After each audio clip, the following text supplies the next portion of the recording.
के बीच हमेशा पिस जाती है। तभी दानिश अंतरा का हाथ पकड़कर उसे उस रूम से बाहर लेकर चला गया। वहीं रेयान खुन्नस में बस दानिश को अंतरा के साथ जाते हुए देखता रह गया। दानिश होटल से बाहर निकलते हुए अंतरा से सख्त लहजे में बोला, तुम उससे दूर रहोगी, ये बात कभी भूलना मत।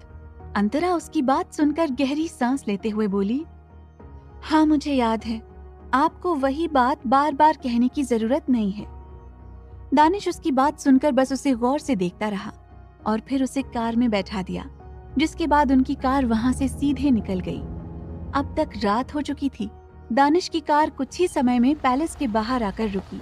अंतरा दक्ष को गोद में लिए बाहर आई। दक्ष अब तक सो चुका था। दानिश कार की चाबी गार्ड को देते हुए अंतरा के साथ पैलेस के अंदर आ गया। अब तक सभी डिनर करके सो चुके थे। कुछ देर बाद दानिश का रूम। अंतरा चेंज करके बेड पर आई और दक्ष को अच्छे से ब्लैंकेट से कवर करने लगी। उसे कल से एनजीओ जाना था। अंतरा ने दक्ष के चेहरे को प्यार से किस किया और उसे अपने सीने से लगाकर लेट गई।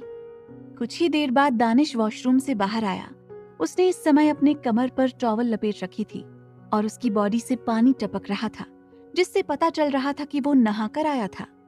अंतरा अभी सोई नहीं थी, जिस वजह से उसकी नजर दानिश पर चली गई और वो एकटक दानिश की पूरी बॉडी को देखने लगी। हालांकि उसे ये पता नहीं था कि उसका चेहरा कितना लाल हो गया था। दानिश ने एक नजर अंतरा की तरफ देखा तो उसके चेहरे पर सुकून भरी स्माइल आ गई। अंतरा ने शर्म से अपनी आंखें बंद कर ली। तभी अंतरा के कानों में दानिश की आवाज पड़ी, What happened? तुम क्या सोई नहीं अभी तक? अंतरा उसकी बात सुनकर हकलाते हुए धीरे से बोली, नहीं, मैं तो सोने ही जा रही थी। दानिश उसे परेशान करते हुए बोला, पर तुम तो अभी तक मुझे घूर रही थी, वो भी नॉन स्टॉप। क्या मैं तुम्हें ज्यादा पसंद आ गया हूँ?